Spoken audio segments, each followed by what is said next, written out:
Destaques em Mateus capítulo 3, versículos de 1 a 12. Cumprindo-se Isaías 40, versículo 3, antes do batismo de Jesus, apareceu no deserto da Judéia João o Batista, dizendo: Arrependei-vos, porque é chegado o reino dos céus. Muitos, confessando seus pecados, foram batizados por ele no Rio Jordão. Mateus capítulo 3, versículos de 1 a 6. O versículo em destaque deste texto: E eu, em verdade, vos batizo com água, os arrependidos, mas aquele que vem após mim é mais poderoso do que eu. Não sou digno de levar as suas sandálias. Ele vos batizará com o Espírito Santo e com fogo. Mateus capítulo 3, versículo 11. Os opositores irônicos. Mateus 3, versículos 7 a 10, fala dos fariseus e saduceus que iam a João o Batista não para apoiá-lo ou ser batizado, ou serem batizados por ele, mas para manifestar oposições e ironias. Por isso João Batista os chamou de raça de víboras.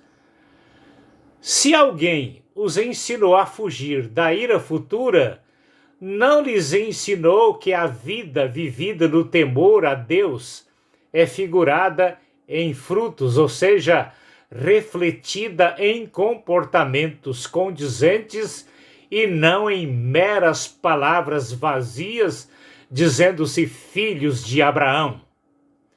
João Batista comparou os fariseus e saduceus como árvores produzindo frutos maus que precisam ser cortadas e lançadas ao fogo. Mateus 3, versículos 7 a 10. João o Batista falou de Jesus, aquele que é mais poderoso do que ele, o qual batiza com o Espírito Santo e com fogo.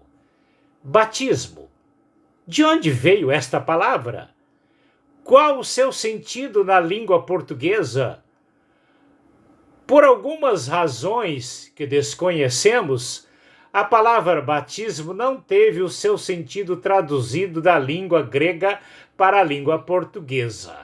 A palavra batismo foi transliterada, ou seja, do jeito que ela era escrita no grego, foi escrita em português e não foi traduzida do grego para o português o seu sentido. Para entender o seu sentido, vamos a alguns exemplos bíblicos. Ora, irmãos, não quero que ignoreis que nossos pais estiveram todos debaixo da nuvem e todos passaram pelo mar e todos foram batizados através de Moisés na nuvem e no mar. 1 Coríntios capítulo 10, versículos 1 e 2. E os filhos de Israel entraram pelo meio do mar em seco, e as águas lhe foram como muros à direita e à esquerda. Êxodo 14, versículo 22. Deus colocou a nuvem como luz para Israel durante as noites, mas para os egípcios era escuridão. Êxodo capítulo 14, versículo 20. Estes relatos do texto nos dizem que a passagem dos israelitas pelo Mar Vermelho foi durante a noite. As igrejas usam sempre a palavra batismo sem entender o seu significado na língua original grega do Novo Testamento. 1 Coríntios capítulo 10, versículos 1 e 2, escrito pelo apóstolo Paulo na versão portuguesa, o seu sentido está no original, transcrito na versão portuguesa e não traduzido. Se o povo de Israel foi batizado na nuvem e no mar, se sua passagem foi no caminho enxuto no leito do mar, como entender isso como batismo? Traduzindo o sentido da palavra batismo do grego para o português, chego à seguinte conclusão. Algumas comparações. Em português, eu estou dentro da casa. Em grego, eu estou batizado na casa. Me coloco dentro de um círculo. Em português, eu estou dentro do círculo. Em grego, eu estou batizado no círculo. A quem Jesus batiza com o Espírito Santo e a quem ele batiza com fogo. Mateus 3, versículo 11. Em sua mão tem a pá, e limpará a sua eira, e recolherá no celeiro o seu trigo, e queimará a palha no fogo, que nunca se apaga. Mateus 3, versículo 12. João Batista está usando a tricicultura para ilustrar. A eira chamamos de terreirão para a secagem de cereais, como se seca o trigo, o feijão, o café. O trigo, a figura do cristão. A palha, a figura do ímpio. O fogo que nunca se apaga, a figura do inferno.